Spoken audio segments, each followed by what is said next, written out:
Hi everybody, my name is Nina Montgomery. Welcome to the Email Marketing for Beginners course. Today we're up to module number 3, which is plot your customer's journey. Now, if you are new to sales and marketing or even business, sometimes plotting your customer journey can be like something you haven't thought about before. I think before I started marketing, I had never ever in my life thought about plotting a customer's journey. So I've had a couple of small businesses in my time, nothing successful, just small, mama businesses. And I often talk about the different points of failure that I came in contact with that business. And part of the reason that I'm so passionate about what I do is trying to make change before those problems occur in business.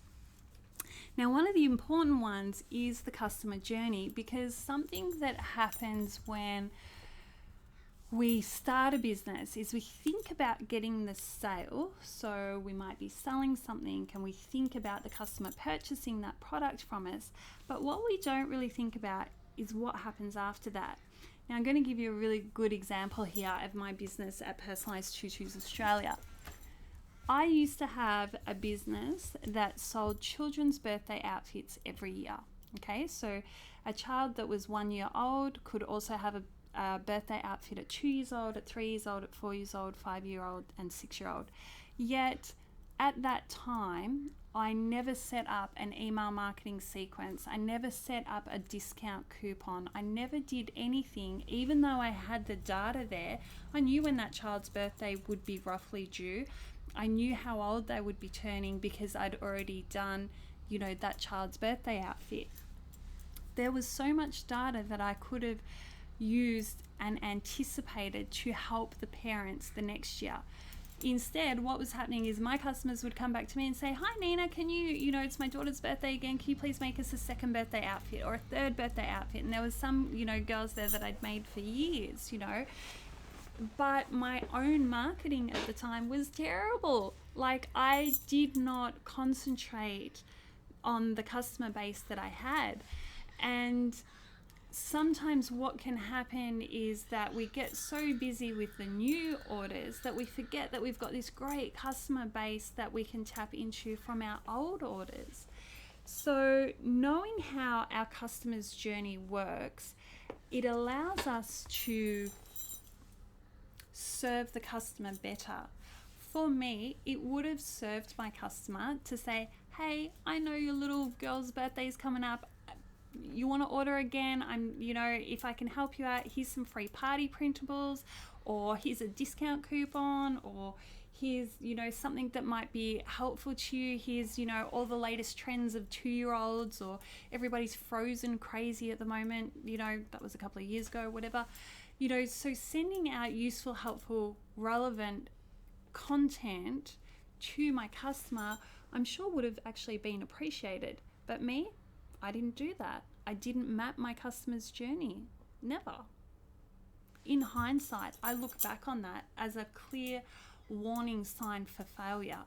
I really can see that now, whereas at the time, I didn't. So when we think about what a customer's journey is, to quote Stephen Covey, it's to begin with the end in mind, which means starting with a clear understanding of the destination, so that it means to know where you're going so that you better understand where you are now, and so that the steps that you take are always in the right direction. So what we do is we map the customer's journey, because if we are doing our job right, we know where they're going to end up. We know, hey, you're going to be due for a birthday party outfit here. Or in my instance with sales and marketing, I know that at some stage you're going to need this next product. So right now, if I've mapped this journey correct, yes, you need to be doing your email marketing so that you can progress further.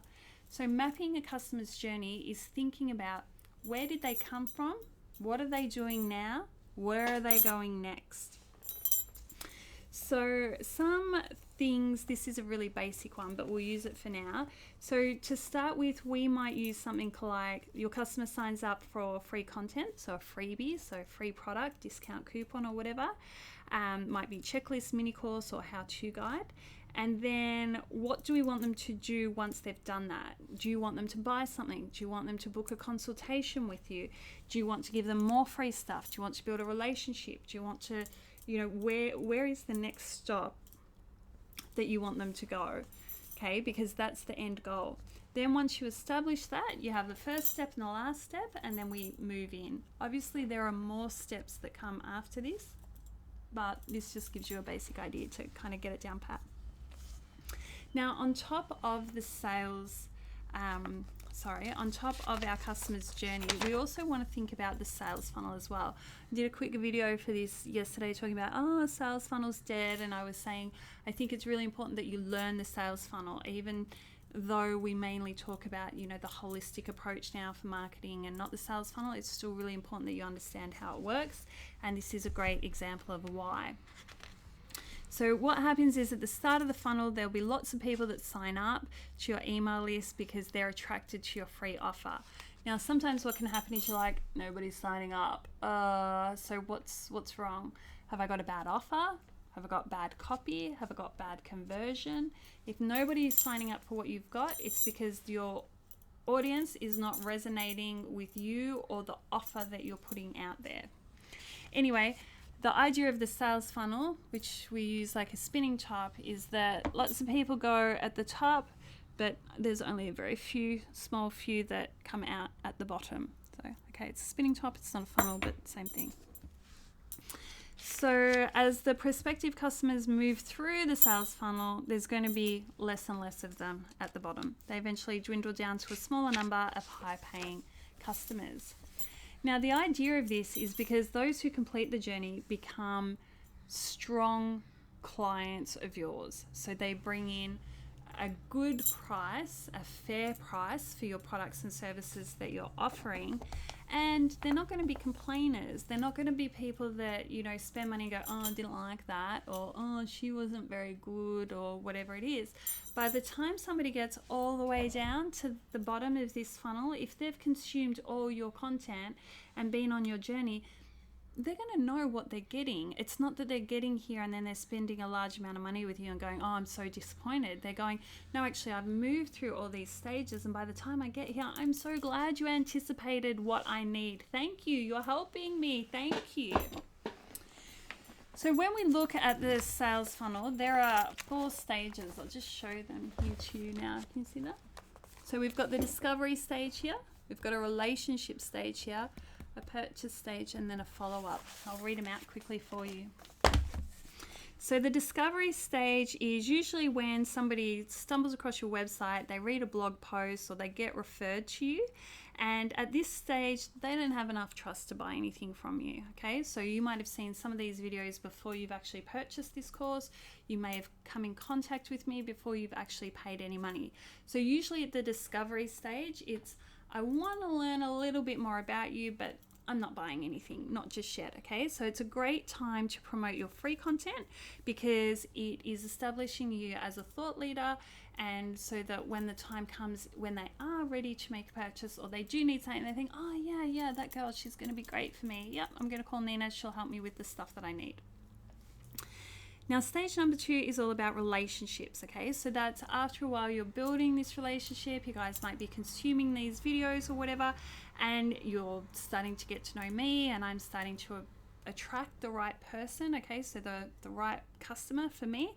And now this is a good time for us to introduce our products or services.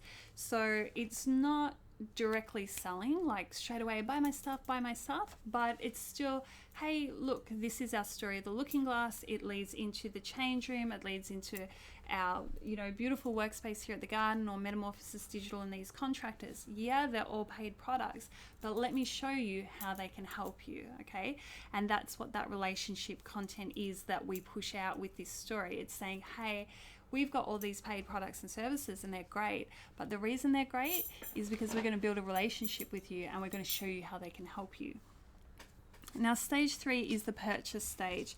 And when you get to that stage with your customer or your prospect, because they're not actually a customer yet because they haven't brought anything, the subscriber or the person that you're interacting with, they know what they're getting. They know why they're coming to you. They're like, yep, I've already investigated her content. Yep, I've already seen the facilities there. Yep, I've already made up my mind that this is what I want to do.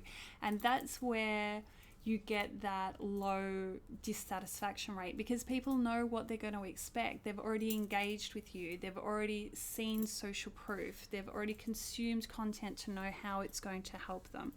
So by the time you get to that paid stage, your customer is going to be happy. And then we have our follow-up stage. Now, in the old days, the follow-up would just kind of go then and stop, and that's why we now say the concentric circles or the holistic marketing approach, because the funnel would just go, you come out of the funnel and that's it. But for now, it's just still a really good experience to learn this basic one. So the sales funnel follow-up does not stop when a customer makes a purchase, okay? So you follow up with them. And if you don't follow up with them, that's sometimes where you can lose that opportunity to build that relationship with them. But for now, let's just stick with the sales funnel. So stage 4 is follow up. Now, at each stage, what you're doing is you're nurturing your relationship with your client and generating some business for you in return, hopefully. Remember to be genuine, relevant, and offer something that is meaningful to your target audience. People don't always like to be sold to, but if they do feel that your offer is going to resonate value, or they do feel like it's going to be helpful, then yes, of course, they're going to purchase from you. So here's a quick journey of working with a coach. Okay, so we've put 5 stages in there. So number 1 is they sign up for the lead magnet. So it might be a free checklist or a free guide. Hey, do you have, I don't know, whatever it might be, flabby arms? Do you want to take this test and see whether or not I can help you? I don't know, something like that. So they sign up for the lead magnet freebie. Then they get a small priced offer, maybe an ebook, an email course, or a Facebook challenge or something like that. Then they buy an online course. Then they might sign up for group coaching package, and then they might sign up to work with somebody one-on-one. Okay, but you can see they're not just going to $300 an hour coaching sessions. That's not how it works. What's happened is they've got something for free first, then they've had a sample taster of maybe $9 or $10 or whatever it might be. Then they go on to a higher priced item, maybe 40 or 50 or 100 or whatever, and they're working their way up to that higher priced item. So that's the idea of the sales funnel. Free gets more and more expensive, and less people continue on down that path. Now, to help your subscribers along their customer journey, obviously you need to be able to give them a clear call to action. And usually that first thing is you're wanting to get that email address. So you might have a lead magnet, which is something of value that is free and usually irresistible for them. Now, I often say the greatest and easiest thing you can do is give a discount coupon straight away, okay? If you want somebody's email address and you're selling something and they're like on the fence, oh, do I want it? Maybe I do, maybe I don't. A discount coupon can usually help somebody make up their mind pretty quick. And obviously, if you don't have that ebook checklist, they're pretty popular, but it can also be the backing track or whatever, like we spoke about with Max's harmonica earlier. In conclusion, the customer journey goes beyond the traditional sales process. You want to do it by simply developing a plan that's going to evolve over time. Customer journeys for us can be around this 100-step mark. It's not uncommon to have lots of different customer journeys and they're all at least 100 steps. This one is only 5, okay? So have a go at trying to map 5 points of your customer's journey, and you'll find that once you start doing that, it will really help you in the content that you're producing. If you've got any questions with this module, feel free to reach out. The task that you've got is to map that customer journey, those 5 steps. But if you've got any, issues or whatever, just reach out and I'll help you as best as I can. Hit the contact teacher button at the top. My name's Nina Montgomery. Thanks for joining me for the module for our customer journey. And I'll see you up next for module number 4 when we talk about creating an enticing lead magnet. I'll see you then. Bye.